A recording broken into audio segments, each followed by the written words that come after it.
কৃষ্ণ শংকৰ মাধৱ গুৰু Hari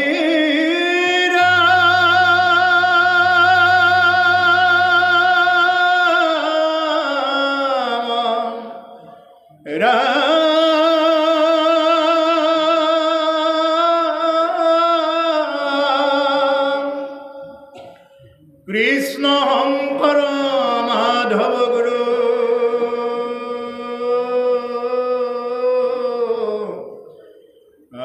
Hari Ram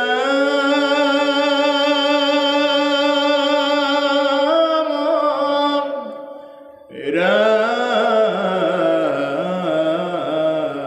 Ram Ram Krishna.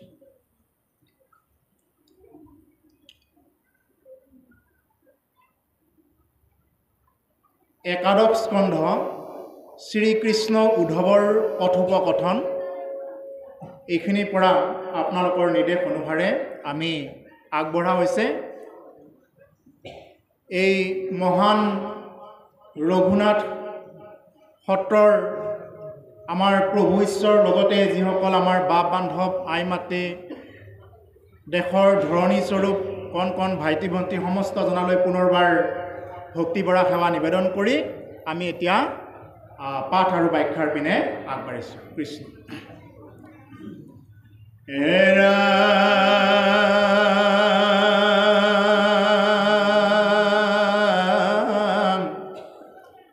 নিগদতি hook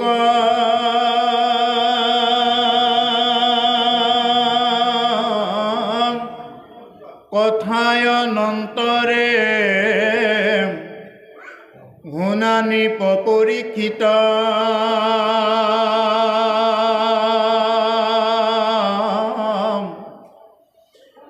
পৰম ভকত উদ্ধৱে বুজিলা কৃষ্ণৰ হবেই গীতায়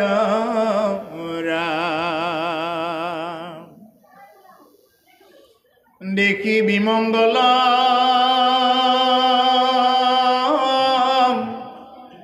আকলিলা মনে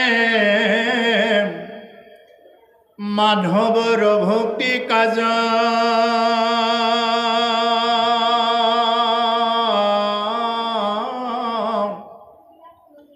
কুলহং হৰিবা বৈকুণ্ঠে চলিবা এৰিয়া দ্বাৰকা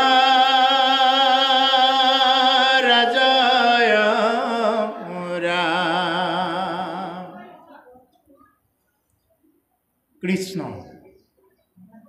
হে বাপ বান্ধৱ আই মাতৃ সমস্ত জনা, আজিৰ এই অধ্যায়টো অতি গুৰুত্বপূৰ্ণ।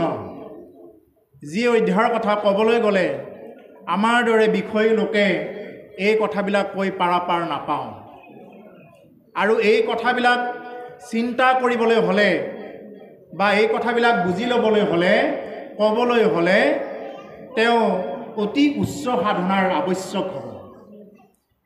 যি কি নহওক, ইয়াতে ক'লে যে ভগৱান কৃষ্ণ আৰু উদ্ধৱৰ কথোপকথন। কৃষ্ণ হ'ল পৰমাত্মা আৰু আত্মা হ'ল উদ্ধৱ। এই আত্মা আৰু পৰমাত্মাৰ কথোপকথনেই হৈছে কৃষ্ণ উদ্ধৱ সংবাদ। আমি হ'লোঁ একো একোটা আত্মা আৰু ভগৱন্ত পুৰুষ তেওঁ নিজে হ'ল পৰমাত্মা। আমি আজি ভাগৱত শুনিব লাগিব নিজকে একো একোটা আত্মা বুলি, নিজকে আজি উদ্ধৱ বুলি ভাবিব লাগিব। যিহেতু আজি এই অধ্যায়টো তেনেকুৱাকৈ পৰিছেগৈ। গতিকে নিজকে উদ্ধৱ বুলি ভাবি ভগৱন্ত কৃষ্ণই মোক উপদেশ দি আছে বুলি ভাবি আমি যদি ল'ব পাৰোঁ তেতিয়াহ'লে জীৱনত বহুতখিনি কামত আহিবগৈ। এতিয়া নিগদতি শোক কথা অনন্তৰে শুনা নৃপ পৰীক্ষিত। মহামুনীন্দ্ৰ মহন্ত শুকদেৱে মহাৰাজ পৰীক্ষিতৰ আগত ভাগৱত কথা কৈ আছিলে। এইটো আপোনালোকে প্ৰায় জানে যে মহামুনীন্দ্ৰ শুকদেৱে এজন উপযুক্ত শিষ্য তেওঁৰ জীৱনত প্ৰাপ্ত হৈছিলে আৰু মহাৰাজ পৰীক্ষিতৰ জীৱনতো এজন উপযুক্ত গুৰু শুকদেৱৰ নিচিনা এগৰাকী উপযুক্ত গুৰু তেওঁৰ জীৱনত প্ৰাপ্ত হৈছিলে।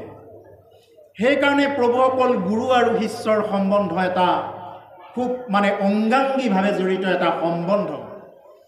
আমাৰ যেনেকুৱাকৈ এটা অংগক এৰি আমাৰ দেহাটো নচলে, ঠিক তেনেদৰে গুৰু আৰু শিষ্যৰ সম্বন্ধটো এটা অংগাংগী ৰূপে থকা সম্বন্ধ।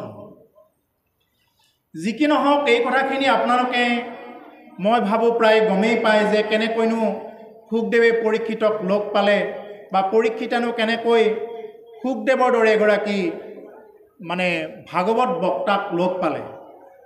এইটোৱেই জানি ল'ব যে শুকদেৱৰ নিচিনা ভাগৱত বক্তা আৰু দ্বিতীয়জন জন্ম হোৱা নাই, আৰু পৰীক্ষিতৰ নিচিনা ভাগৱতৰ শ্ৰোতা আৰু এতিয়া নাই।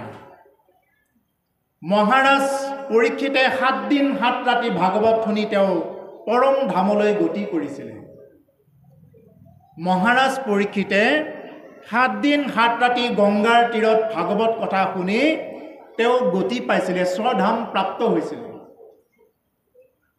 কিন্তু আমি এতিয়া ভাগৱত শুনি আছোঁ কিন্তু আমাৰ সেইটো নহয়। তাৰ কাৰণটো কি? তাৰমানে পৰীক্ষিতৰ নিচিনা আমি শুনিব পৰা নাই। গতিকে সেইকাৰণে এতিয়া সামৰ্থ্যশালী গুৰু শুকদেৱে কৈছে যে কথা অনন্তৰে শুনা নৃপ পৰীক্ষিত। হে ৰজা পৰীক্ষিত, হে ৰাজন, মই এতিয়া তোমাক এই পিছৰ কথাখিনি ক'ম। যেতিয়া নেকি প্ৰভু ভগৱন্তই মানৱী লীলাৰে তেওঁ ইমান বছৰে তেওঁ লীলা কৰিলে, এতিয়া যাবৰ সময় হৈছে। পৰম ভকত উদ্ধৱে বুজিলা কৃষ্ণৰ হবে ইংগিত। পৰম ভকত, পৰম মানে সুপ্ৰিম, আৰু ইয়াতকৈ আৰু ভকত নাই আৰু। সেইকাৰণে যে উদ্ধৱক পৰম ভকত বুলি কয়, আৰু ঈশ্বৰ কৃষ্ণই নিজে স্বীকৃতি দিছে, হে উদ্ধৱ তুমি মোৰ পৰম ভকত। এতিয়া ক'ব লাগিলে বহুত, আমিতো নিজকে কৈ থাকোঁ বোলে মই ভকত। এতিয়া মই বা হ'ব ভকত পাৰিছোঁনে নাই এইটো কোনে দিব? বেলেগে স্বীকৃতি দিব মই ভকত হ'ব পাৰিছোঁ নে নাই পৰা। গতিকে ভগৱন্ত কৃষ্ণই যিজন উদ্ধৱক কি কৰিছিলে যে হে উদ্ধৱ তুমি মোৰ ভকত এই বুলি স্বীকৃতি দিছিলে। আৰু সেই পৰম ভকত উদ্ধৱে সমস্ত কথাবিলাক ইংগিতবিলাক বুজি পাইছে যে ভগৱান কৃষ্ণ আৰু ইয়াত বেছিদিন নাথাকে, আৰু বেছিদিন তেওঁ ইয়াত ধৰাধামত লীলা খেলা কৰি নাথাকে, তেওঁৰ ইতিমধ্যে যাবৰ সময় হৈছে। এই কথাখিনি কিন্তু এজন তেওঁৰ প্ৰিয় শিষ্যই বুজি পায়। এজন গুৰুৰ এজন প্ৰিয় শিষ্যই এই গুৰুৰ কথাখিনি গুৰুৰ মুখখন চালেই বুজি পায় যে গুৰুৱে কি বিচাৰিছে, তেওঁ কি ভাবিছে। এজন প্ৰিয় শিষ্যই এই কথাখিনি কিন্তু বুজি পায়। আৰু এজন শিষ্যকো এজন গুৰুৱে মুখৰ ফালে চোৱাৰ লগে লগে বুজি পায় যে তেওঁ কি বিচাৰিছে, কি ভাৱত আছে। সেইকাৰণে মই প্ৰথম আজি আৰম্ভণি কৰিছোঁ গুৰু আৰু শিষ্যৰ সম্বন্ধটোৰ ফালৰ পৰা। কিন্তু বৰ্তমান এই দুৰ্ভাগ্য গুৰু শিষ্যৰ সম্বন্ধত অনেকে ইয়াত কালিমা সানিবৰ কাৰণে দিনক দিনে চেষ্টা কৰি আছে, উঠি পৰি লাগি আছে। গুৰু আৰু শিষ্যৰ সম্বন্ধটো অতি গুৰুত্বপূৰ্ণ সম্বন্ধ। এই সম্পৰ্কে আকৌ আমাক কৈ যাব, অকণমান অস্তেকে এইখিনি কথা আলোচনা কৰা হ'ব। এতিয়া যি কি নহওক উদ্ধৱে এই কথাখিনি সকলো ইংগিত বুজি পাইছে। দেখি বিমংগল আকলিল মনে মাধৱৰ ভক্তি কাজ। তেওঁ বিমংগলবিলাক চাইছে। যেতিয়া দিনতে শিয়ালে হোৱা দিয়া কৰিছে, দিনতে যেতিয়া বিভিন্ন প্ৰকাৰৰ প্ৰাকৃতিকভাৱে যিবিলাক ভূমিকম্প আহিছে বা চৰাই চিৰিকটিবিলাকৰ এটা বিশেষ পৰিৱৰ্তন, প্ৰকৃতিৰ বিয়াত এটা পৰিৱৰ্তন দেখা পাইছে। আৰু এইবিলাক দেখি শুনি তেওঁলোকে গমেই পাইছে যে ভগৱান কৃষ্ণ আৰু ইয়াত আৰু নাথাকে। কুল সংহৰিবা বৈকুণ্ঠে চলিবা এৰিয়া দ্বাৰকা ৰাজ। তেওঁ কুলক সংহাৰ কৰি যাব। ভগৱান কৃষ্ণ অকল যে যাব তেনেকুৱা নহয়। তেওঁ যেতিয়া এই ধৰাধামত অৱতৰণ কৰিছিল, অৱতৰণ কৰাৰ সময়ত কি কৰিছিল, ব্ৰহ্মা আদি কৰি দেৱতাসকলে যেতিয়া প্ৰাৰ্থনা কৰিছিল যে হে প্ৰভু, এই ধৰণীত কি কৰিছে, অসুৰবিলাকৰ উৎপাতত ইয়াত থাকিব নোৱাৰা হৈছে, তুমি কৃপা কৰিব লাগে। আৰু তেতিয়া ব্ৰহ্মা আদি কৰি দেৱতাসকলক কৈছিল যোৱা তোমালোক, আৰু দেৱতাসকলক কোৱা যে তেওঁলোকে তাতে গৈ জন্মগ্ৰহণ কৰক, আৰু ময়ো কি কৰি আছোঁ, ময়ো গৈ আছোঁ। ভগৱান কৃষ্ণই নিজে কি কৰিছিলে, যে দেৱতাসকলক আদেশ কৰিছিলে যে যোৱাগৈ, ময়ো গৈ আছোঁ, আৰু এই বুলি কি কৰিছিলে, দেৱতাসকলকো জন্ম ল'ব দিছিলে। আৰু ভগৱান কৃষ্ণও নিজে কি কৰিছিলে, অৱতাৰ লৈছিলে মানৱী ৰূপেৰে। হে ৰাম হা কৃষ্ণ স্বামী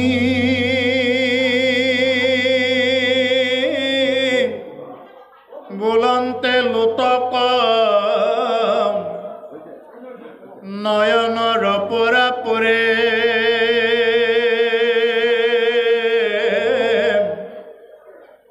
শৰীৰত হুকে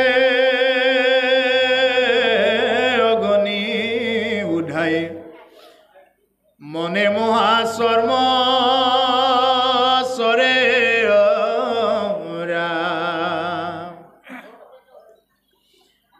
তেজিয়া নিশ্বাস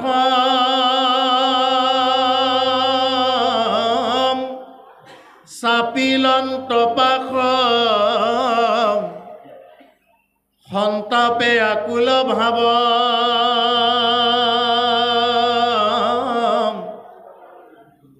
বিৰল থানত পৰিপ্ৰণামিলা হিৰে পৰখীয়া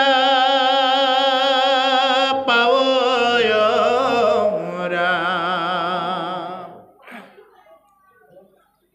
এতিয়া ভগৱান কৃষ্ণ যিহেতু এতিয়া যাবগৈ, এই কথাখিনি তেওঁৰ প্ৰিয় ভক্ত উদ্ধৱে সমস্ত কথাবিলাক চাই মেলি গম পাইছে যে ভগৱান কৃষ্ণ আৰু ইয়াত মানৱী জনম বেছি সময় নাথাকে, আৰু তেওঁ যাবগৈ।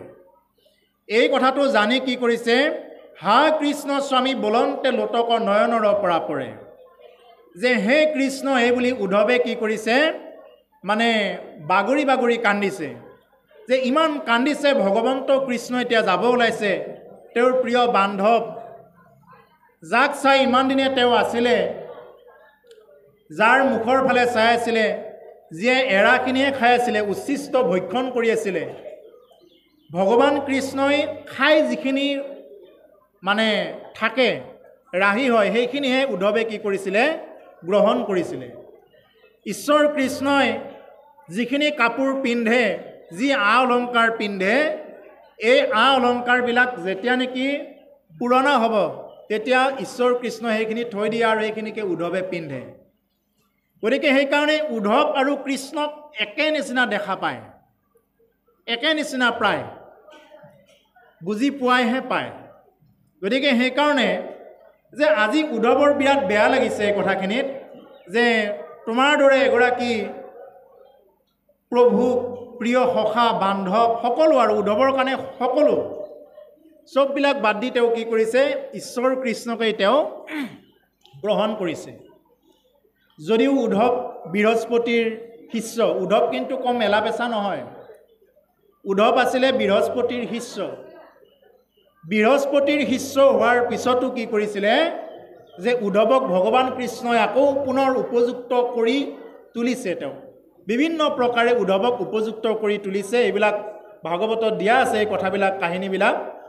গতিকে সেইকাৰণে যে উদ্ধৱ আৰু কৃষ্ণ এই সংবাদটো পঢ়িলে সেইকাৰণে মানে এই কথাবিলাক ভজন মাৰ্গৰ কথা ওলায়। কৃষ্ণৰ বিয়োগে অগ্নি অন্তৰ্গতে হৃদয় দগধ কৰে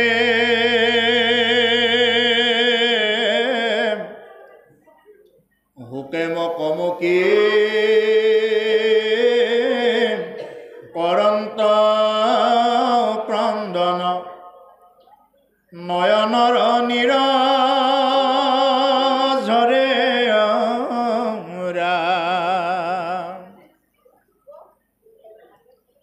কতই ক্ষণে আঁকি মুখ মুচি পাছে উঠিলা নমায়া মাথ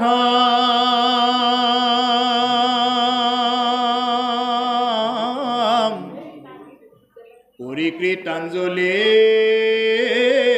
বুলিবে লাগিলা হুকে গদ গদ মাতয়ৰা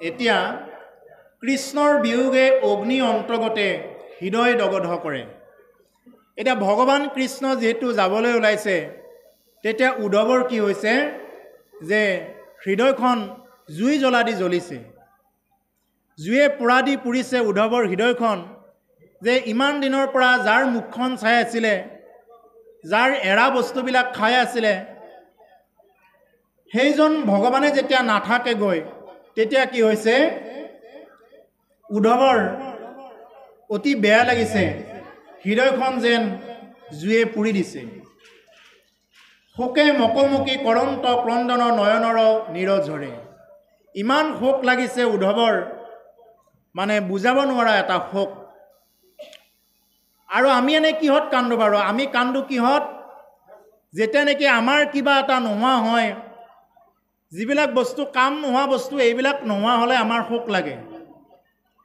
আমি ঈশ্বৰৰ কাৰণে কোনোবা দিনা কান্দি পাইছোঁ বোলে হে প্ৰভু যে তোমাক এই জন্মত দেখা পাম নে নাপাম এই জন্মত দেখা হ'বনে এই বুলি কোনোবা দিনা কান্দিছোনে নাই কন্দা কিন্তু কিবা এটা সম্পত্তিৰ যদি খাতি হয় লজ হয় বা কোনোবা যদি বিষয়ী লোক এজন আমাৰ মাজৰ পৰা হেৰাই যায় তেতিয়াহ'লে কিন্তু আমাৰ কন্দা কটা বৰ বেছিকৈ চলে শোকবিলাক তেতিয়া বেছিকৈ চলে যেতিয়া নেকি কি হৈ যায় যে আমাৰ মাজৰ পৰা কিবা এটা বিষয়ী বস্তু যিবিলাক নোহোৱা হৈ গ'লেও একো নহয় সেইবিলাক নোহোৱা হ'লে কি হৈ যায় আমাৰ মানে শোকে কুলাই পাচিয়ে নধৰা হৈ যায় কিন্তু উদ্ধৱৰ এনেকুৱা হৈছে যে তেওঁৰ জীৱনৰ পৰা প্ৰভু আজি যাবগৈ আৰু সেইটোহে কিন্তু উদ্ধৱে কান্দিছে সকলোবিলাক বাদ দি উদ্ধৱ আহিছে ঈশ্বৰ কৃষ্ণৰ ওচৰত গতিকে সেইকাৰণে এই হ'ল আত্মা আৰু পৰমাত্মাৰ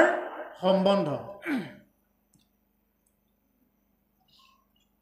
কৰি কৃতাঞ্জলি বুলিবে লাগিলা শোকে গদ গদ মাত মানে কৃতাঞ্জলি কৰি কাবৌ কাকুতি কৰি কি কৰিছে যে উদ্ধৱে গদগদীয়া মাতেৰে কৈছে উদ্ধৱৰ মুখৰ পৰা আৰু মাত নোলোৱাৰ নিচিনা হৈছে ইমান গদগদীয়া হৈ গৈছে শোকত মানে কি ক'ব কি নক'ব এনেকুৱা হৈছেগৈ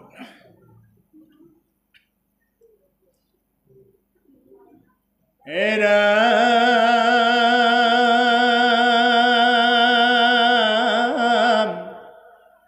বংশ কহঙৰি এৰি ভূমি তুমি যাইবা জানিলো আমি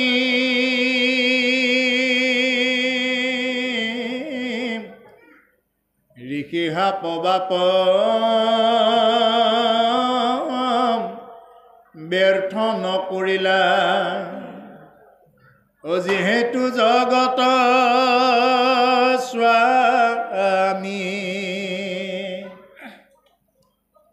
এতিয়া উদ্ধৱে এই কথাখিনি কৈছে যে বংশক সংহৰি এৰি ভূমি তুমি যাইবাক জানিলো আমি তুমি নিজৰ বংশটোক সংহাৰ কৰি কি কৰিলা তুমি এতিয়া যাবাগৈ তুমি এই ভূমি এৰি তুমি যাবাগৈ এইটো কিন্তু প্ৰভু মই জানিলো এই বুলি উদ্ধৱে কান্দি কান্দি বিনাই বিনাই কৈছে কথাখিনি যে হে প্ৰভু যে তুমি আজি যাবাগৈ ঋষি সাপ ব্যৰ্থ নকৰিলা যিহেতু জগতৰ স্বামী। ভগৱান কৃষ্ণই নিজেই ঋষি সাপ ব্যৰ্থ কৰা নাছিলে। ইচ্ছা কৰিলে তেওঁ ঋষিৰ সাপ ব্যৰ্থ কৰিব পাৰিলেহেঁতেন। যেতিয়া নেকি ঋষিয়ে অভিশাপ দিছিলে তেওঁৰ বংশত, বোলে যোৱা যদুকুল ধ্বংস হৈ যাব, ল'ৰা মানুহটোকে যেতিয়া ছোৱালী বনাই, গৰ্ভৱতী মহিলা বনাই যেতিয়া নেকি তোমালোকে আনিছা প্ৰমাণ চাবৰ কাৰণে, এই কাহিনীখিনি জানে আপোনালোকে। যেতিয়া নেকি তোমালোকে পুৰুষটোকে মাইকী বুলি কৰি তোমালোকে কি কৰিছা, যে গৰ্ভৱতী মহিলা বুলি তোমালোকে লৈ আহিছা, যোৱা সেই মহিলাগৰাকীৰ পৰা এনেকুৱা এটা জন্ম পাব, লো এটুকুৰা জন্মগ্ৰহণ কৰিব, আৰু এই লো টুকুৰাই সমস্ত যদুবংশ ধ্বংস কৰি দিব, যোৱা। এই বুলি ঋষিয়ে কি কৰিলে, তেওঁলোকক অভিশাপ দিলে। আৰু এই অভিশাপ ঈশ্বৰ কৃষ্ণই ইচ্ছা কৰিলে ব্যৰ্থ কৰিব পাৰিলেহেঁতেন, বোলে নালাগে অভিশাপ। ভগৱান কৃষ্ণই অভিশাপ ব্যৰ্থ কৰিব নোৱাৰা এনেকুৱা নহয়। তেওঁক কোনো অভিশাপে নালাগে, তেওঁক কোনো অভিশাপে নোচোৱে, তেওঁক কোনো কাল মায়াই বান্ধি ৰাখিব নোৱাৰে। তেওঁ কাল মায়াৰ অধিকাৰী। কৃষ্ণ একদেৱ দুখহাৰী, কাল মায়াদীৰ অধিকাৰী। গতিকে কাল আৰু মায়াৰ অধিকাৰী একমাত্ৰ ভগৱানেই হ'ল ঈশ্বৰ কৃষ্ণ। তেওঁক কোনো কালে, কোনো মায়াই তেওঁক বান্ধি ৰাখিব নোৱাৰে। এই হ'ল ঈশ্বৰ কৃষ্ণ। গতিকে তেওঁ কাল মায়াৰ অধিকাৰী হৈও তেওঁ কি কৰিছে, যে মোক আৰু এইবিলাক ঋষিৰ সাপ নালাগে বুলি তেওঁ এই কথাবিলাক নকৈ কি কৰিলে, যে ঋষিয়ে সাপ দিছে যেতিয়া এই সাপটো মই গ্ৰহণ কৰিছোঁ, এই বুলি কি কৰিলে, তেওঁ এই অভিশাপকো তেওঁ আশীৰ্বাদ বুলি গ্ৰহণ কৰিছে। কাৰণ যিহেতু তেওঁ যাবগৈ লাগিব, ইতিমধ্যে তেওঁ কি কৰিবৰ কাৰণে আহে, ঈশ্বৰ পুৰুষে ধৰাধামত কেইটামান বিশেষ কামৰ কাৰণে তেওঁলোকে আবিৰ্ভাৱ হ'ল। যদা যদা হি ধৰ্মস্য গ্লানি ভৱতি ভাৰত অবুক্ষানম ধৰ্মস্য তদাত্মানম সৃজ্যাম্যহম পৰিত্ৰাণায় সাধুনাং বিনাশায় দুষ্কৃতাম ধৰ্ম সংস্থাপনাৰ্থায় সম্ভৱামি যোগে যোগে। ঈশ্বৰ কৃষ্ণই কি কৰিবৰ কাৰণে আহে, সাধুক উদ্ধাৰ কৰিবৰ কাৰণে আহে, দুষ্টক বিনাশ কৰিবৰ কাৰণে আহে, আৰু ধৰ্মক প্ৰতিষ্ঠা কৰাৰ, এই তিনিটা কামৰ কাৰণে ভগৱান কৃষ্ণ ধৰাধামত অৱতাৰ গ্ৰহণ কৰে। ভগৱানে এই তিনিটা বিশেষ কাৰণতহে তেওঁলোকে কি কৰে, অৱতাৰ গ্ৰহণ কৰে। সাধুক উদ্ধাৰ, দুষ্টক বিনাশ আৰু ধৰ্মক পুনৰ প্ৰতিষ্ঠা কৰাৰ কাৰণত ভগৱানে যুগে যুগে অৱতাৰ গ্ৰহণ কৰে। আৰু যিহেতু তেওঁৰ মানৱী লীলা ইতিমধ্যে হৈ গৈছে, সেইকাৰণে তেওঁ গোটেই যদুবংশ সংহাৰ কৰি তেওঁ কি কৰিছে, আজি যাবগৈ ওলাইছে। সেইকাৰণে তেওঁৰ প্ৰিয় শিষ্য উদ্ধৱে কৈছে যে তুমি এৰিলাত চাৰি প্ৰাণ প্ৰভু অৱশ্যে যাইব মৰি। নহয়, ঋষি সাপ বাপ ব্যৰ্থ নকৰিলা যিহেতু জগতৰ স্বামী। কি নকৰিলা? তুমি ঋষি সাপটো ব্যৰ্থ নকৰিলা যিহেতু তুমি জগতৰ স্বামী। তেওঁ প্ৰকৃতিৰ এই যিবিলাক নেকি আছে প্ৰকৃতি, এই প্ৰকৃতিৰ বিৰুদ্ধে তেওঁলোকে গতি নকৰে। প্ৰকৃতিয়ে যেনেকুৱা আজ্ঞা কৰে তেনেকুৱা আজ্ঞাতে চলি থাকে।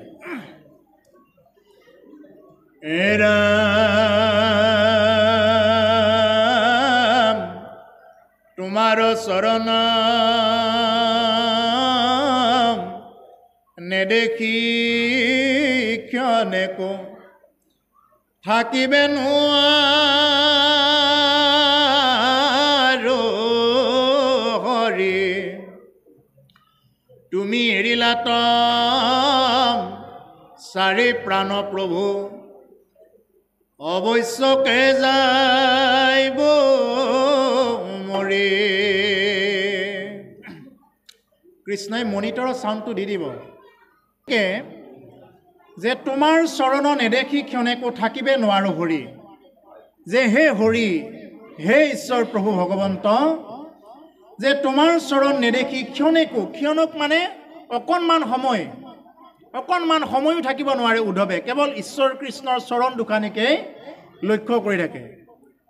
আৰু সেইজন ভগৱান কৃষ্ণ যেতিয়া গোটেই দিনৰ কাৰণে গুচি যাব চিৰদিনৰ কাৰণে, তেতিয়া আচল কথাটো সেইখিনিতে লাগিছে, উদ্ধৱৰ সুখটো তাতেহে পাইছে যে তুমি এৰিলাত চাৰি প্ৰাণভৱো অৱশ্যকে যাইব মৰি, তুমি যদি আমাক এৰি থৈ যোৱা হে প্ৰভু, অৱশ্যে আমি কি কৰিম, আমি মৰি যাব লাগিব, মই মৰি যাব লাগিব এতিয়া তুমি যদি নাথাকা, তোমাৰ যদি চৰণ যুগল মই নেদেখোঁ। এই বুলি উদ্ধৱে কি কৰিছে, ঈশ্বৰ কৃষ্ণক বিনাই বিনাই কথাখিনি কৈ আছে। তুমি তপ পুণ্য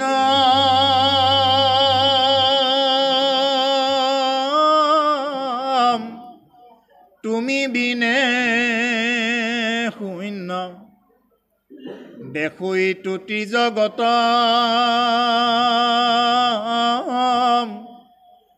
কাৰ পুণ্য কৰো চৰণ তধৰো, লৈও কমো কলগত, তোমাৰ চৰণ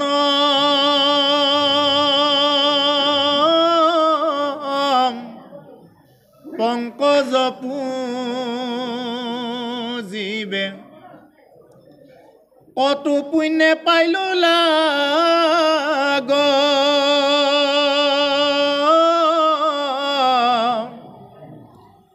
বাপ জগন্নাথ নকৰা নাথ, ভকতক তুমি ত্যাগ।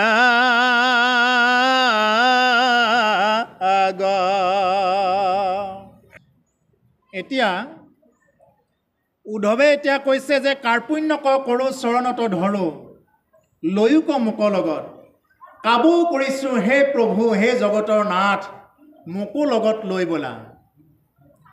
তুমি তপ পুণ্য তুমি বিনে শূন্য, দেখো ইটো ত্ৰিজগত, তুমি মোৰ তপ, তুমি মোৰ সকলো পুণ্য, মোৰ যিমানবিলাক তপ আছে এই তপবিলাক সকলো তুমিয়েই, মোৰ যিমানবিলাক পুণ্য আছে এই পুণ্যবিলাকৰ সকলো আধাৰ, সকলো শক্তিয়ে হলা তুমিয়েই হে প্ৰভু। গতিকে তুমি বিনে শূন্য, দেখো এইটো ত্ৰিজগত, তুমি বিনে মই এই গোটেই ত্ৰিভুৱনে কি দেখা পাওঁ, শূন্য দেখা পাওঁ। আজি তুমি যাবাগৈ প্ৰভু, কাবু কৰিছোঁ প্ৰভু তুমি কি কৰা, মোকো লৈ যোৱাই বুলি উদ্ধৱে কাকুতি কৰিছে।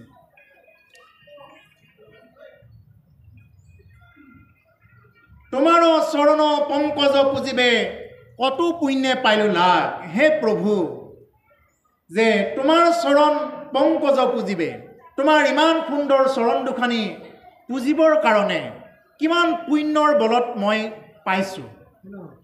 মানুহে ঈশ্বৰৰ চৰণ সেৱা কৰিব পাৰে বহুত পুণ্যৰ বলত, যাৰ পুণ্য নাই তেওঁ কোনো কাৰণত ঈশ্বৰৰ সেৱা কৰিব নোৱাৰে, সাধু ভকতৰ সংগত আহিব নোৱাৰে, সাধু ভকতৰ সংগত আহিলেও তেওঁ কি কৰিব নোৱাৰে, তেওঁ কাণ পাতি কৃষ্ণ কথা শুনি থাকিব নোৱাৰে, তেওঁৰ কাণখন ফাটি যাই যাই লাগিব যদি কৃষ্ণ বুলি কোৱা শুনা পায়, যদি ৰাম বুলি কোৱা শুনা পায়। সাধু ভকতৰ সংগত আহিলেও এইটো গতি হ'ব।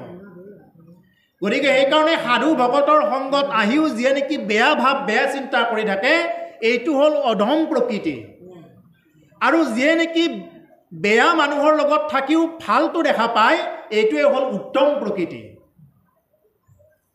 কোনোবা জুৱাৰীৰ লগত আছে, মদাহীৰ লগত আছে, কোনোবাই তাচ খেলাৰ লগত আছে, তাৰ মাজত থাকিও যিখিনি ভাল বস্তু, এই ভাল বস্তুখিনি যিয়ে গ্ৰহণ কৰিব পাৰে, এইটোৱে হ'ল উত্তম প্ৰকৃতি।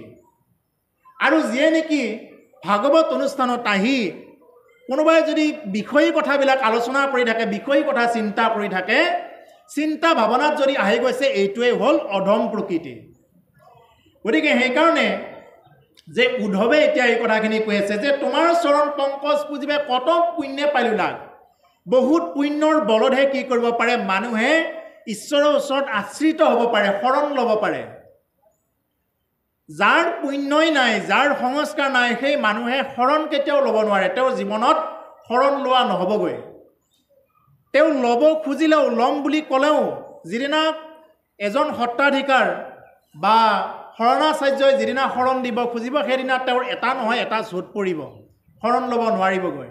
গতিকে সেইকাৰণে শৰণ ল'বৰ কাৰণে বা কৃষ্ণ কথা শুনিবৰ কাৰণে কি লাগে ভাগ্য লাগে সংস্কাৰ লাগে যাৰ কোটি জন্মৰ পুণ্যৰে ভৰি আছে তেওঁহে কি কৰিব পাৰে সিহে বোলে কৃষ্ণৰ কথা কাণ পাতে বুলি কৈছে যাৰ নেকি অসংখ্য পুণ্য কি হৈ আছে ভৰি আছে যাৰ পুণ্যই নাই তেওঁ কৃষ্ণ কথাত কাণ পাতিব নোৱাৰে গতিকে আজি এই ৰঘুনাথ সত্ৰত যিসকল আমাৰ ঈশ্বৰৰ প্ৰতিনিধি স্বৰূপ বাপ বান্ধৱ আই মাতৃ সমস্ত জনা যিসকল আপোনালোক আত্মা ইয়াতে বহি আছে এই সমস্ত আত্মাই আপোনালোকে কি আছে বহুত পুণ্য আছে বহুত পুণ্যৰ বলতহে কি কৰিব পাৰিছে আপোনালোকে আজি আহিব পাৰিছে আৰু আমাকো প্ৰভু ভগৱন্ত ইয়াতে লৈ আনিছে নহ'লে আমাৰ এইটো জীৱনত কোনো কাৰণত সম্ভৱ নহ'লহেঁতেন এটা নহয় এটা কিবা এটা চুটা লাগি এই বস্তুটোত আহিব নোৱাৰিলোহেঁতেন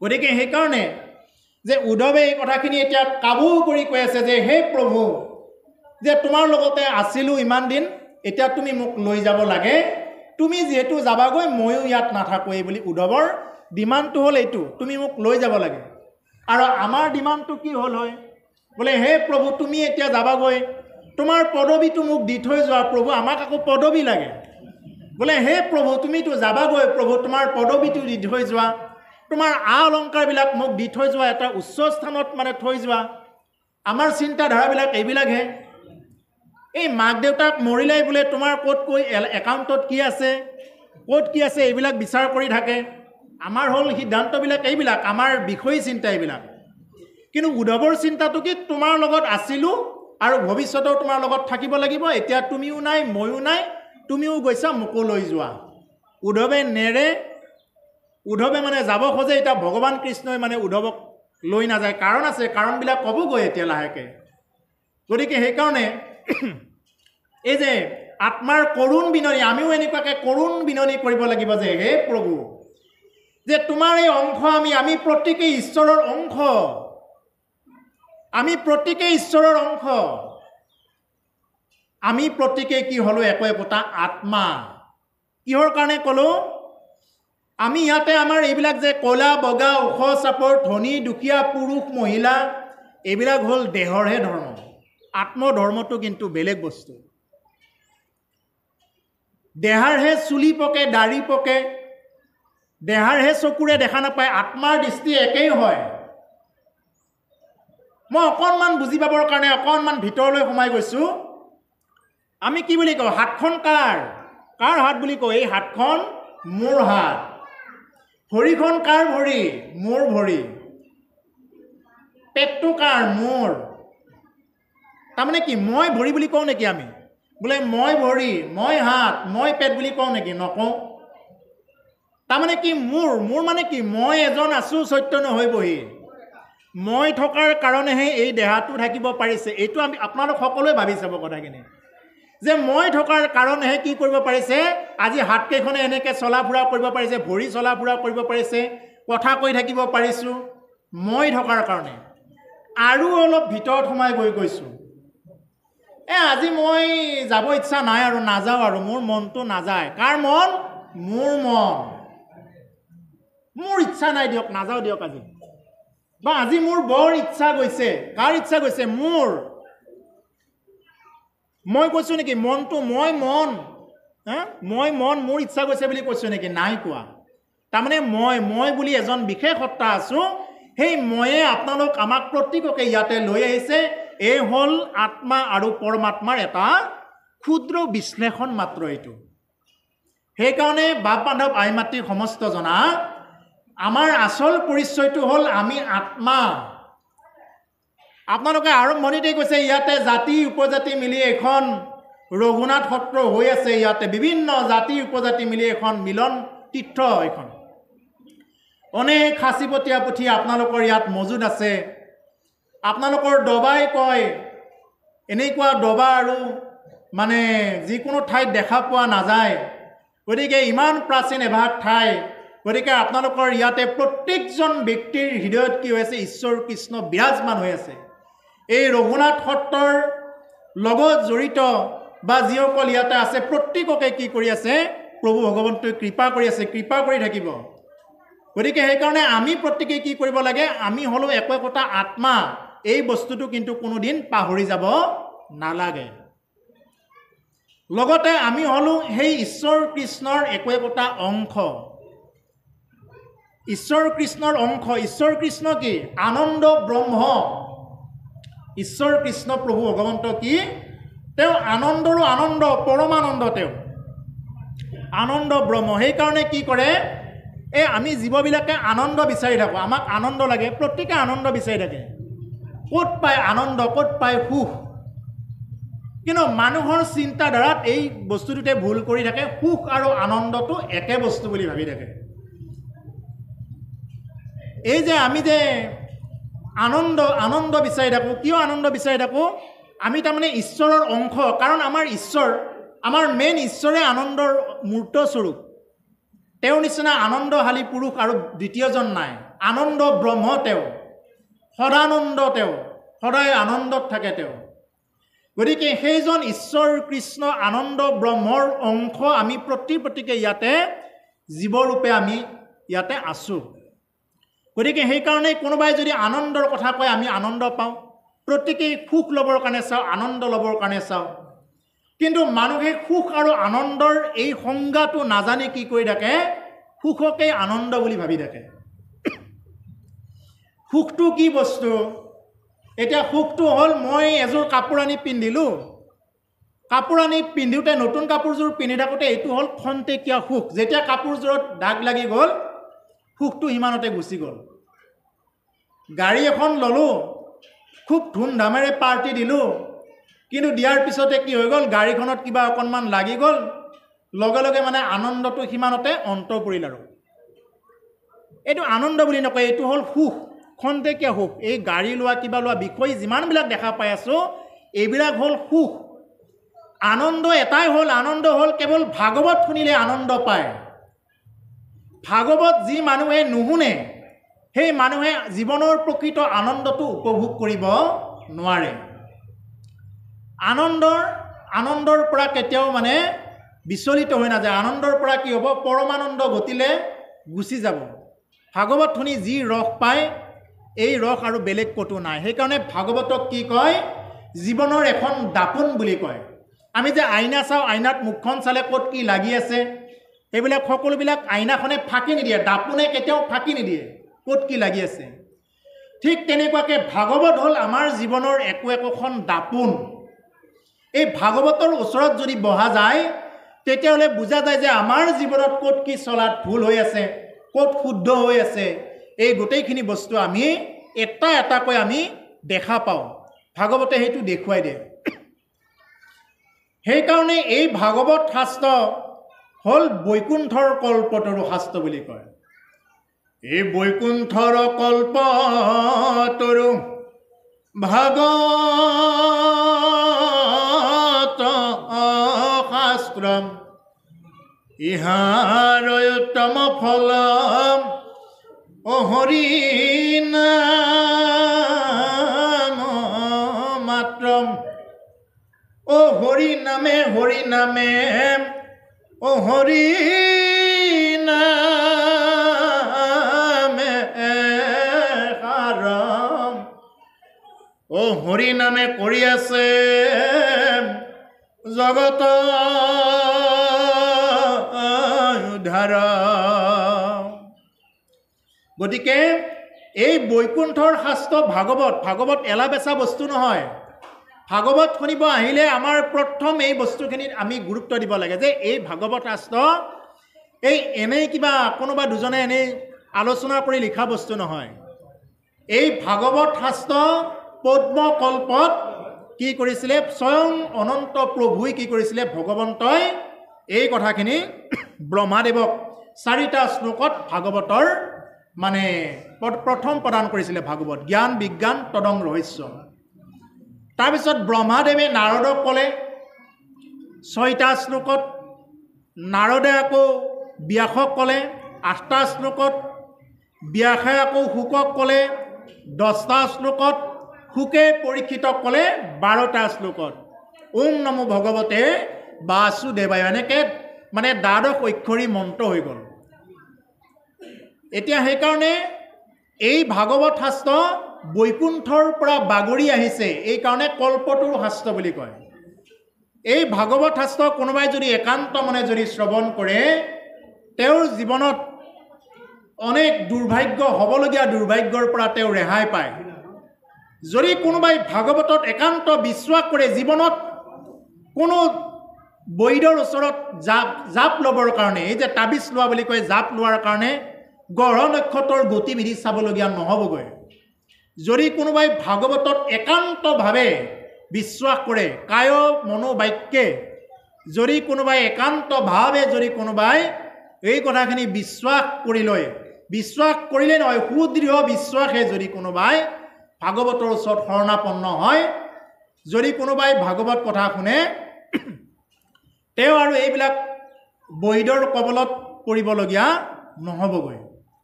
আৰু যি মানুহে এইবিলাকৰ আশ্ৰয় নকৰে, বিশ্বাস নাই, তেওঁলোকে কিন্তু দেখিব তেওঁলোকক দিনে ৰাতিয়ে তাতেই জড়িত হৈছে, তাতেই ব্যস্ত হৈ আছে দিনে ৰাতিয়ে। গঢ়ক খেদি পাৰাপাৰ নাপাব তেওঁলোকে, গঢ়ই তেওঁলোককেই পিছা কৰে, যাৰ কি নহয় ভাগৱতত কৃষ্ণৰ ওপৰত যাৰ বিশ্বাস নাই। গ্ৰহ নক্ষত্ৰ কোনে সৃষ্টি কৰিছে? অনন্ত কোটি ব্ৰহ্মাণ্ডৰ হৰি অধিকাৰী। গতিকে সেইকাৰণে কি কয়, হে গোবিন্দ গোবিন্দ গোবিন্দ গোবিন্দ গোবিন্দ ৰাম মুৰাৰী, অনন্ত কোটি ব্ৰহ্মাণ্ডৰ হৰি অধিকাৰী। গাই নহয় প্ৰসংগ কৰিলে যে অনন্ত কোটি ব্ৰহ্মাণ্ড, আমাৰ এইখন ব্ৰহ্মাণ্ড আমি নিমিত্তহে মাত্ৰ ইয়াতে। আমাৰ এতিয়া এই ৰঘুনাথ সত্ৰখন যদি আমি অকণমান ওপৰৰ পৰা আমাৰ এই যে কেমেৰা থাকে, ড্ৰোন কেমেৰা, তাৰ ওপৰৰ পৰা যদি লগাওঁ, তেতিয়াহ'লে আমি সত্ৰখন অকণমান দেখা পামগৈ। আকৌ যদি উৰাজাহাজৰ পৰা যদি আমি ফটো মাৰোঁ, তেতিয়াহ'লে তাতকৈও অকণমান দেখা পাম। আৰু ওপৰত গৈ যদি আমি কি কৰোঁ, ফটো মাৰোঁ, অৰ্থাৎ কৃত্ৰিম উপগ্ৰহৰ দ্বাৰা যদি ফটো মাৰা যায়, গোটেই অকণমান দেখা পোৱা যাব। তাতকৈ যদি আমি এই যে আমাৰ যে মহাকাশ যানবিলাক পঠাই থাকে, এই মহাকাশ যানবিলাকৰ পৰা যদি কোনোবাই ফটো মাৰে, সেইবিলাকৰ পৰা ফটো মাৰিলে পৃথিৱীখন একদম সৰু। তেতিয়াহ'লে চিন্তা কৰক, আমি কিমান এটা সৰু কোণাত আমি ইয়াতে আছোঁ, সৰু এটা কোণাত আছোঁ, তাকে আমি বহুত বুলি পেলাই ভাবি থাকোঁ, এইখিনিয়ে নেকি আমি কুৱাত পৰা বেঙৰ নিচিনাকৈ এইখিনিকে নেকি আমাৰ কাৰণে বিশ্বখন বুলি ভাবি থাকোঁ। সেইটো নহয়। ভগৱান কৃষ্ণ যেতিয়া নেকি তেওঁ সৃষ্টিৰ কাৰ্যত আৰম্ভ কৰে, তেওঁ মানে শৰীৰৰ এডাল এডাল নোমৰ গুৰিত এখন এখন ব্ৰহ্মাণ্ড থাকে। তেতিয়াহ'লে চিন্তা কৰক, আমাৰ এইবিলাক পাৰাপাৰ নাপাওঁ, এইবিলাক ব্ৰেনেৰে ঢুকি পাৰাপাৰ নোপোৱা কথা। তেওঁৰ শৰীৰত যিমান নোম আছে, সিমান নোমৰ গুৰিত এখন এখন ব্ৰহ্মাণ্ড থাকে। শিৱ এজনেই নহয়, অনন্ত কোটি ব্ৰহ্মাণ্ডত অনন্ত কোটি শিৱ আছে, অনন্ত কোটি ব্ৰহ্মা আছে, অনন্ত কোটি এনেকুৱাকৈ দেৱ দেৱতা আছে, অনন্ত কোটি কোটি আছে, এজন শিৱ নহয়। কিন্তু ঈশ্বৰ কৃষ্ণ কিন্তু কি কৰে, তেওঁ এজনেই কি কৰিছে, গোটেইবিলাক মায়াৰ দ্বাৰা চলা মানে কামবিলাক কৰাই আছে। কিন্তু আমি মায়াৰ দৃষ্টিৰে আমি কি দেখা পাওঁ, এইবিলাক এয়ে সঁচা বুলি পেলাই আমি দেখা পাওঁ, এইটোৱে সঁচা। আমি যি দেখিছোঁ এইটোকে সঁচা বুলি ভাবোঁ, এই হ'ল মায়া। এই হৰিকে কেৱল সঞ্চা মাত্ৰ, ৰাম ৰাম ৰাম ৰাম ৰাম তান্ত বিনে মিছা যত দে কি শুনি মানে। হৰিয়েই কেৱল সঁচা, তাৰ বাহিৰে আমি যিমানবিলাক দেখি আছোঁ, শুনি আছোঁ, সকলোবিলাক হ'ল মিছা। এই কোনোবাই বোলে ডাঙৰ বিল্ডিং বান্ধিছে, কোনোবাই বোলে বিৰাট দামী গাড়ী লৈছে, কোনোবাই বোলে একদম বহুত দামী দামী কাপোৰ লৈছে, ছেট লৈছে, এইবিলাক চব মিছা। সঁচা কোনটো? কেৱল হৰি, কেৱল ঈশ্বৰ। মোৰ ভিতৰত থকা আত্মা সত্য, আত্মাৰ কেতিয়াও মৰণ নাই। এইবিলাক কথা মানে খুব সুন্দৰকৈ দিয়া আছে কপিল দেৱহতী সংবাদত। কপিল প্ৰভুৱে কি কৰিছে, ভগৱন্তৰ অৱতাৰ কপিল প্ৰভুৱে নিজৰ মাতৃ দেৱহূতিৰ আগত এই কথাবিলাক কৈ আছে যে হে আই, আত্মাৰ মৰণ নাই। আত্মা মৰাৰ পিছত কি হৈ যায়? কি হয়? আত্মা মানে আমাৰ দেহাটো যেতিয়া মানে মৰা বুলি কয় আৰু আমাৰ দেহাটো যেতিয়া দেহাৰ পৰা যেতিয়া আত্মা মানে সংলগ্ন ছিঙি যায়, বিচ্ছিন্ন হৈ যায়, তেতিয়া কি হৈ যায় যে সেই দেহৰ পৰা এটা লিংগ দেহ প্ৰাপ্ত হয়। লিংগ দেহ বা জীৰ্ণ দেহ বা লিংগ দেহ এটা আমাৰ এই দেহাটো মৰাৰ পিছত তেনেকুৱা এটা দেহা প্ৰাপ্ত হয়। কপিল দেৱহূতি সংবাদৰ পৰা কৈছোঁ কথাখিনি। আৰু যেতিয়া নেকি এই দেহাটো মৰাৰ পিছত যেতিয়া প্ৰাপ্ত হ'ল সেই লিংগ দেহাটো, যদি তেওঁ পাপী হয় যমদূতে নি এনেকুৱা শাস্তি দিয়ে, কোবাই থাকিব কিন্তু নমৰে। আমাৰ এই দেহাটোত কোবাই থাকিলে মৰি যাব, কিন্তু যেতিয়া আমাৰ মৃত্যুৰ পিছত যিটো লিংগ দেহ প্ৰাপ্ত হয় এই দেহাটোত কোবাই থাকিলেও নমৰে। গাত গৰম পানী ঢালি দিলেও, গৰম লোহা কটাৰে লগাই দিলেও কিন্তু সেই দেহাটো নমৰে। কষ্ট অনুভৱ কৰি থাকিব কিন্তু তেওঁ নমৰে। সাপে কামুৰিব অনুভৱ কৰিব কিন্তু তেওঁ নমৰে। কপিল দেৱহূতি সংবাদত কোৱা কথা, 3য় স্কন্ধত আছে এই কথাবিলাক, খুব সুন্দৰকৈ কৈ আছে। সেই যিবিলাক পাপী মানুহ তেওঁলোকে এনেকুৱা যন্ত্ৰণা পায়, হে আই এনেকুৱা যন্ত্ৰণা পায়, এনেকুৱা যন্ত্ৰণা পায় যে তেওঁৰ এই যন্ত্ৰণাবিলাক ভোগ কৰোঁতে কেতিয়াবা মূৰ্ছা যায়। আকৌ মূৰ্ছা গৈ যেতিয়া সাৰ পায় আকৌ যন্ত্ৰণা। এনেকৈ যন্ত্ৰণা হোৱাৰ পিছত গৈ কি পায়? তেওঁ পূৰ্বৰ আকৌ এটা মানে পুনৰবাৰ এটা দেহা প্ৰাপ্ত হয়গৈ। যিহতে নহওক তেওঁ মানুহ নহ'বও পাৰে, যিকোনো এটা জীৱত গৈ তেওঁৰ দেহাটো তেনেকুৱাকৈ সংলগ্ন হয়। আৰু যিসকল পুণ্যৱান মানুহ তেওঁলোকেও ক'ত যাব সেইখিনি কথাও কৈছে। কিন্তু বিশেষকৈ যিসকলে জীৱনত মনুষ্য জীৱন পায়, যিয়ে এবাৰো কৃষ্ণ ভজা নাই, যি মুখেৰে এবাৰো কৃষ্ণ বুলি কোৱা নাই, জিভাৰে এবাৰো উচ্চাৰণ কৰা নাই ৰাম কৃষ্ণ বুলি, সেইবিলাক বিষয়ী মানুহৰ কাৰণে এনেকুৱা বিষয়ী কথাবিলাক বৰ্ণনা কৰা আছে। গতিকে সেইকাৰণে মানুহে জীয়াই থাকোঁতে কি কৰিব লাগে? কৃষ্ণ নাম, ৰাম নাম আদি লৈ থাকিব লাগে। এতিয়া ইয়াতে কৈছে যে হে প্ৰভু, তোমাক মই কাবু কৰিছোঁ। উদ্ধৱে এতিয়া কাবু কৰিছে যে তুমি কি কৰা? মোকো লৈ যোৱা। এ ৰাম বোলা মুখে, ও হৰি বোলা মুখে, ও যমুনাৰ বালিতে বাগৰি বাগৰি উদ্ধৱে কান্দিছে, শোকে হে ৰাম ৰাম, প্ৰভু এৰি গৈলা মোকে। উদ্ধৱে এনেকৈ কি কৰিছে? বাগৰি বাগৰি কান্দে উদ্ধৱে। এইটো আইসকলে নাম গালে গায়, আমাৰ ফালে দিহানাম গালে এইটো গায়। এইফালে গায় নে নাগায় নেজানিম, কিন্তু আমাৰ ফালে আইসকলে এইটো খুব গায় যে উদ্ধৱে কান্দি কান্দি বালিৰ ওপৰত বাগৰি বাগৰি অস্বস্থ আহত বৃক্ষৰ তলত বাগৰি বাগৰি কি কৰিছে? একদম কান্দি কান্দি ভগৱানক মানে চৰণত ধৰি ধৰি কৈছে যে প্ৰভু তুমি যাবাগৈ, মোকো লৈ যোৱা। উদ্ধৱৰ ডিমাণ্ডটো হ'ল এইটো। হেৰা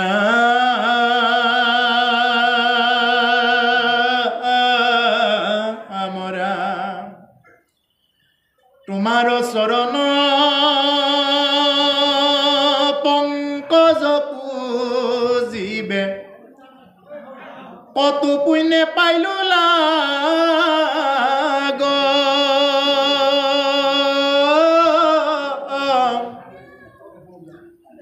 বাপ জগন্নাথ নকৰা নাথ, ভকতক তুমি ত্যাগ,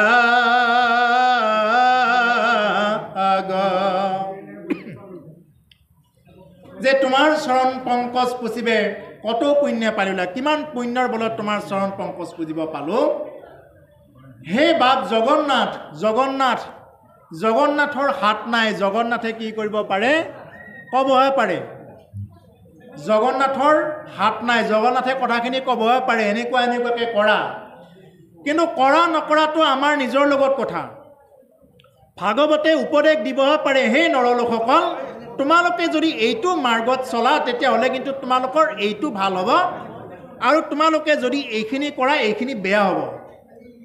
এইখিনি কিন্তু ভাগৱতে আমাক দিছে। অৰ্থাৎ জগন্নাথে এই কথাখিনি ক'বহে পাৰে, কিন্তু হাতত ধৰি আনি কাৰোবাক গুৰু সেৱা কৰাব নোৱাৰে। কাৰোবাক টানি আনি পেলাই বোলে আহক গুৰু সেৱা কৰক, এনেকুৱা কৰিব নোৱাৰে। সেইকাৰণে জগন্নাথৰ হাত নাই বুলি কয়। আজি উদ্ধৱেও কৈছে যে বাপ জগন্নাথ নকৰা অনাথ ভকতক তুমি ত্যাগ, তুমি মোক অনাথ নকৰিবা হে প্ৰভু। মইতো আৰু গোটেই ঘৰ সংসাৰ এৰি থৈ আহিছোঁ, মোৰ আৰু কোনো নাই নিজৰ বুলিবলৈ। নিজৰ বুলিবলৈ একমাত্ৰ তুমি আছা প্ৰভু, কিন্তু তুমি মোক অনাথ কৰি নাযাবা। অনাথৰ নাথ, যাৰ জীৱনত নেকি কোনো নাই, যিজন মানুহৰ জীৱনত কোনো নাই সহায় কৰিবৰ কাৰণে, মানে সকলো পিনে তেওঁৰ দুখে দুখ, তেওঁক কিন্তু সহায় কৰাৰ কাৰণে কেৱল ঈশ্বৰে সহায় কৰে। ঈশ্বৰ কৃষ্ণ তেওঁৰ সহায় আছে। যাক যদি কোনেও তেওঁক সহায় নকৰে, এই বিশ্ব ব্ৰহ্মাণ্ডৰ যদি কোনেও মানে যিবিলাক প্ৰাণী আছে এই প্ৰাণীবিলাকে যদি সহায় কৰিব নোখোজে, তেতিয়াহ'লে কিন্তু এজন ঈশ্বৰ আছে, তেওঁ কিন্তু সদায় সহায় কৰি গৈ থাকে। তেওঁ মনৰ মাজেদি হ'লেও ক'ব, মই আছোঁ, তুমি চিন্তা নকৰিবা, তুমি এইটো মাৰ্গত চলা, তোমাক মই উদ্ধাৰ কৰিম। এই বুলি ঈশ্বৰে কি কৰিব, হিয়াৰ মাজত সেই কথাখিনি আনি দিবগৈ। সেইকাৰণে যে আমাক এই কথাখিনি কৈছে, তুমি বেটিৰেকে কোন বন্ধু আছে, যি মোৰ চিন্তা কৰ, তুমি হেন যদি নাথ পাও প্ৰভু, কহিতো নাহিকে ভয়, হৰি প্ৰভু জগন্নাথ নিস্তাৰ কৰা দাৰুণ সংসাৰ। তুমি বেটিৰেকে কোনো বন্ধু আছে যি মোৰ চিন্তা কৰা। তোমাৰ বাহিৰে আৰু এনেকুৱা কোন বন্ধু আছে যিয়ে নেকি চিন্তা কৰে? হে প্ৰভুসকল, আমাৰ কাৰণে চিন্তা কৰা বেলেগ কোনো নাই। বাকী যিমানবিলাক চিন্তা কৰা আছে চব স্বাৰ্থৰ কাৰণে। এটা বাংলা গান আছে, স্বার্থ ছাড়া বন্ধু বান্ধব কাছেও আছে না, এনেকে গান আছে। এই বিনা স্বার্থে দুনিয়ায় কেউ ভালোবাসে না, এনেকে। মানে স্বার্থ ছাড়া বন্ধু বান্ধব কোনো তোমাৰ কাষত নাই। বিনা স্বাৰ্থ দুনিয়াত কোনেও তোমাক ভাল নাপায়। যদি ভাল পোৱা আছে তোমাৰ ঘৰত একমাত্ৰ তোমাৰ মাতৃয়ে ভাল পায় বিনা স্বাৰ্থত, আৰু এগৰাকী হ'ল ঈশ্বৰ। এগৰাকী হ'ল মাতৃ আছে আৰু এগৰাকী হ'ল প্ৰভু ভগৱন্ত। তাৰ বাহিৰে কোনেও তোমাক বিনা স্বাৰ্থত এই দুনিয়াত কোনেও ভাল নাপায়। চবে এটা এটা স্বাৰ্থ লৈহে চবে কি কৰে, ভাল পায়। এই দুনিয়াখন স্বাৰ্থতেই চলি থাকে। স্বাৰ্থৰ বাহিৰে কোনেও তেনেকুৱাকৈ ভাল নাপায়। কিবা নহয় কিবা এটা স্বাৰ্থ আছে। সেইকাৰণে কৈছে যে তুমি ব্যক্তিৰেকে কোনো বন্ধু আছে যি মোৰ চিন্তা কৰে।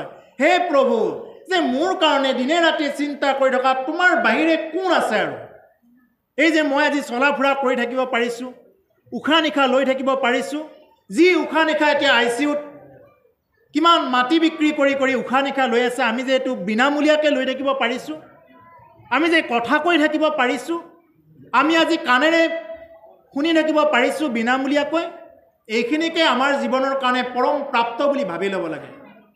মানুহৰ দুৰ্ভাগ্যৰ কাৰণ কি জানে? আমি যিখিনি পাইছোঁ এইখিনিত মানে সদায় সন্তুষ্ট নহয়। মই জীৱনত কি পোৱা নাই এইটোক লৈ বৰ বিশেষ গুৰুত্ব দিওঁ। মই জীৱনত কি পাইছোঁ এই বুলি প্ৰভুৰ ওচৰত এবাৰ কৈ পাইছোঁনে? কোনোবা দিনা ভগৱানৰ ওচৰত কৈ পাইছোঁনে যে হে প্ৰভু, মোৰ যোগ্যতাতকৈ তুমি মোক বহুতখিনি দিছা প্ৰভু, গতিকে সেইকাৰণে তোমাৰ ওচৰত মই শতকোটি প্ৰণাম জনাইছোঁ, এইবুলি কওঁনে নকওঁ?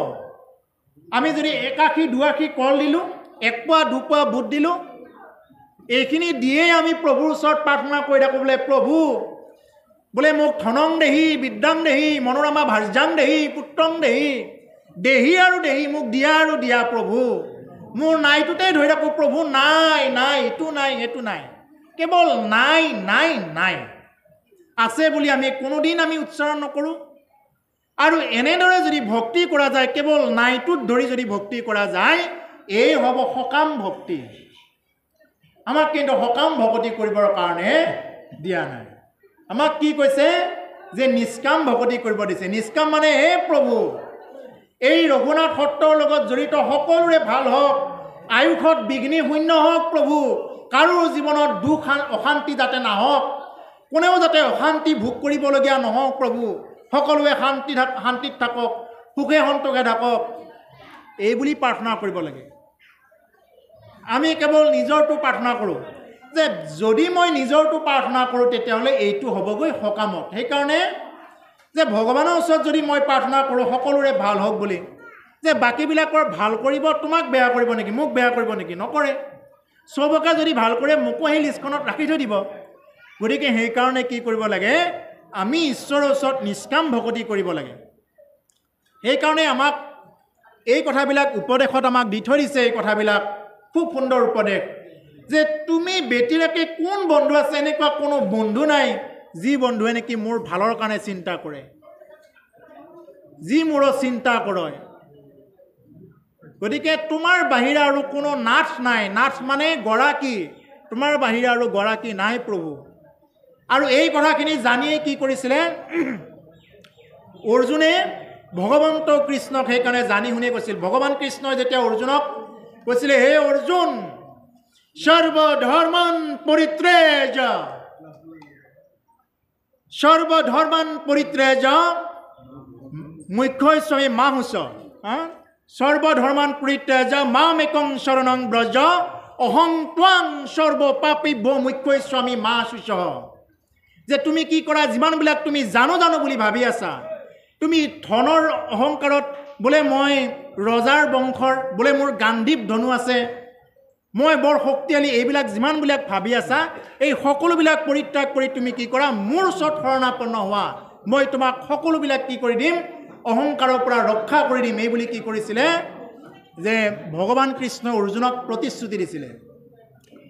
আৰু প্ৰভুসকল তেতিয়াৰ পৰাই শৰণ ব্যৱস্থা আজিলৈ প্ৰৱৰ্তন হৈ আছে। ভাৰতৰ বেলেগ ব্যৱস্থাত তেনেকুৱাকৈ শৰণ নাই, একমাত্ৰ মহাপুৰুষ শংকৰদেৱৰ যি ব্যৱস্থা, ইয়াতে এই শৰণ ব্যৱস্থা আছে, বাকীত দীক্ষা আছে, শৰণ নাই। গতিকে সেইকাৰণে শৰণ ব্যৱস্থা আমাৰ মহাপুৰুষীয়া মাধ্যমত এই শৰণ ব্যৱস্থা খুব সুন্দৰকৈ মানে দি থৈ গৈছে মহাপুৰুষে। আৰু সেই বুলি জানি শুনি কি কৰিছিলে অৰ্জুনে ভগৱান কৃষ্ণক আকৌ স্তুতি কৰিছিলে, হে প্ৰভু, তমেব মাতা চ পিতা তমেব, তমেব বন্ধু চ সখা তমেব, তমেব বিদ্রং দ্রবিণম তমেব, তমেব সর্বম মম দেব দেব, তমেব সর্বম মম দেব দেব।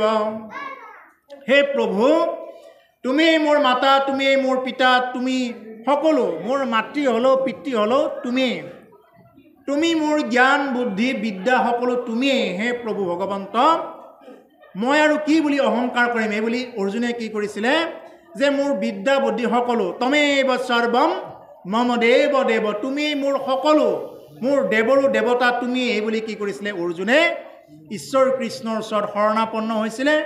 আৰু সেইকাৰণে আজিও আমি অৰ্জুনৰ নাম লওঁ, কৃষ্ণ অৰ্জুনৰ নাম আমি একেলগে আমি পাওঁ।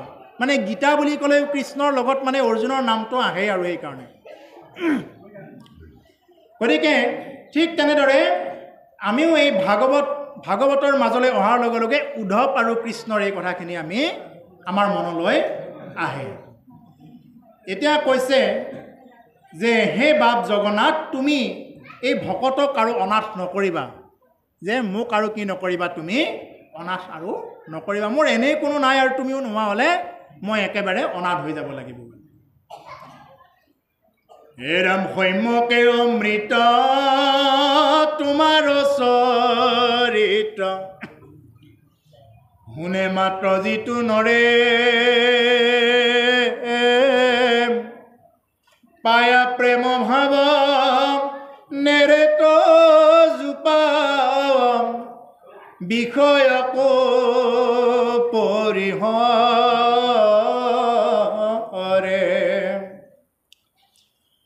শয়নে ভোজনে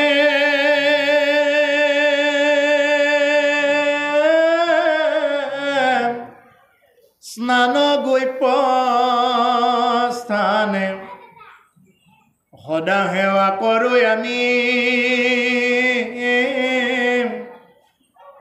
তোমাক নেদেখি ৰাখি প্ৰাণ প্ৰভু কিমতে বৰ্তিব স্বামী।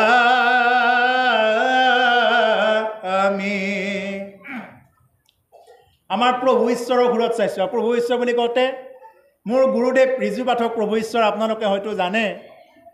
মোৰ শৰণ ভজনৰ উপদেশী গুৰু সমস্ত জনা মানে এই মাৰ্গলৈ লৈ অহা মানে গুৰুদেৱ ৰিজু পাঠক প্ৰভু আপোনালোকৰ ইয়াৰ পৰা বিচাৰিছিল যদিও আজি তেওঁ মাজুলীত আছে এতিয়া বৰ্তমান। গতিকে সেইকাৰণে আমি এই আসনৰ পৰাই তেওঁক প্ৰণাম জনাইছোঁ। তেওঁৰে সুৰত সেইকাৰণে অকণমান চাই দিছোঁ, কাৰণ তেওঁৰ প্ৰতিচ্ছবি আমাৰ অন্তৰত মানে সদায় ঢাকি থাকে। তেওঁৰ মাতটো তেওঁৰ সুৰ মানে সদায় ঢাকি থাকে। যিসকলে পাইছে গম পাব মানে আমাৰ প্ৰিয়ৰো প্ৰিয়, অতি প্ৰিয় মানে তেওঁ মাৰ্গ দৰ্শন কৰাই দিয়াৰ কাৰণে আজি আপোনালোকৰ মাজত এনেদৰে বহি থাকিব পাৰিছোঁ। অন্তত কিবা বুজাব পাৰোঁ নোৱাৰোঁ সেইটো বেলেগ কথা, অন্তত বহি থাকিবৰ কাৰণে যোগ্যতাটো কৰাই দিছে তেওঁৰ। সেইকাৰণে গুৰুদেৱৰ নামটো ল'বই লাগিব। গতিকে সেইকাৰণে মই প্ৰভুৰ সুৰত অকণমান চাই দিছোঁ। এতিয়া উদ্ধৱে কৈছে যে সৌম্যক অমৃত তোমাৰ চৰিত্ৰ কোনে মাত্ৰ যিটো নৰে, যে তোমাৰ ইমান সুন্দৰ চৰিত্ৰৰ কথা যি এবাৰ শুনে অমৃত শুনাৰ দৰে লাগে। যিয়ে নেকি ভাগৱত এবাৰ শুনে তেওঁ অমৃত পোৱা দি অমৃত যেনিবা পি আছে এই বস্তুটো পাব লাগিব। যদি কোনোবাই ভাগৱত শুনিও যদি একো যদি শান্তি নাহে, বাকী সময়ততো বিষয় কথা পাতিয়ে থাকিলে, অন্ততঃ ভাগৱত শুনাৰ সময়খিনিত কি কৰিব লাগে, তেওঁ বিষয় কথা বাদ দিব লাগে। কাৰণ ভাগৱতৰ ওচৰত আহিলে কি পায়, তেওঁ শান্তি আৰু আনন্দ এই দুটা বস্তু তেওঁৰ জীৱনত একেলগে আহে। এইখিনি সময় হ'লেও তেওঁৰ জীৱনত শান্তি আৰু আনন্দ এই দুটা বস্তু একেলগে আহে। কিন্তু এনেকুৱা কিছুমান লোক থাকে যাৰ জীৱনত শান্তিও নাপায় বহি, আনন্দও নাপায়। মই কিয় আহিলোঁ এনেকুৱা লাগি থাকে। একচামে ভাবে বোলে মই দেখোন বহুত জানো আৰু মই আৰু এইবিলাকনো কি শুনি থাকিম। আৰু আমাৰ বহুতৰ এনেকুৱা কথা থাকে। আৰু একচামে ইয়াতে বহি পেলাই শান্তি নাপায়, বোলে কেতিয়া শেষ হয় কেতিয়াকৈ খাব পাওঁ চাহ বিস্কুট, এইটোত আহি থাকে। আপোনালোকৰ ইয়াতে নাই, আমাৰ ফালে আছে এইবিলাক। আপোনালোকৰ ইয়াতে নাই। আপোনালোকৰ ইয়াতে মানে যি নেকি প্ৰথম আৰম্ভণিৰ পৰা যিটো দেখিছোঁ মানে খুব সুন্দৰ পৰিৱেশ, ইয়াতে এইটো হ'বই নোৱাৰে। গতিকে সেইকাৰণে কি হৈ যায় যে যি মানুহে ভাগৱতৰ ওচৰত আহিলে তেওঁ নিজকে দুটা প্ৰশ্ন কৰি চাব লাগে যে মই ইয়াত বহি থকা সময়খিনিত মই শান্তি আৰু আনন্দ এই দুটা বস্তু মই পাইছোঁ নে নাই পোৱা। এই বুলি পেলাই নিজকে প্ৰশ্ন কৰি চাব লাগে যে মই ইমান সময় যে ইয়াতে বহি আছোঁ, মই শান্তি আৰু আনন্দ বস্তু পাইছোঁ নে নাই। যদি পাইছোঁ তেতিয়াহ'লে নিশ্চয়কৈ বুজিব যে প্ৰভু ভগৱন্তই আপোনাক মোক কৃপা কৰিছে। যি মানুহে ভাগৱতৰ কথা এবাৰ শুনে, এবাৰ যদি শুদ্ধ মনে যদি এবাৰ শ্ৰৱণ কৰে, তেওঁৰ জীৱনত শান্তি আৰু আনন্দ এই দুটা বস্তু একেলগে প্ৰাপ্ত হয়। যদি এই ইয়াত বহি থাকিও যদি শান্তিও পোৱা নাই, আনন্দও পোৱা নাই, তেওঁৰ তেতিয়াহ'লে বহুতখিনি বাকী আছে। তেওঁৰ জীৱনত কিবা নহয় কিবা এটা গণ্ডগোল আছে। এই গণ্ডগোলটো তেওঁ সাধু ভকতৰ সংগত আহি মানে মাৰি ল'ব লাগিব। সেইটোৱে কিন্তু তেওঁক খুলি খাই দিব। গতিকে সেইকাৰণে আজি উদ্ধৱে কি জানে, উদ্ধৱে সমস্তখিনি বস্তু জানে। উদ্ধৱ এনেকুৱা নহয় তেওঁ নাজানি পেলাই প্ৰশ্ন কৰি আছে ঈশ্বৰৰ ওচৰত। উদ্ধৱে এনেকুৱা বেঙেৰা নহয় যে নাজানি পেলাই ঈশ্বৰ কৃষ্ণৰ ওচৰত বাৰে বাৰে প্ৰাৰ্থনা কৰি আছে। লোক সমস্তই জানক বুলি পেলাইহে প্ৰাৰ্থনা কৰি আছে। উদ্ধৱ বৃহস্পতিৰ শিষ্য হয়। বৃহস্পতিয়ে জাকে তাকে শিষ্য নবনায়।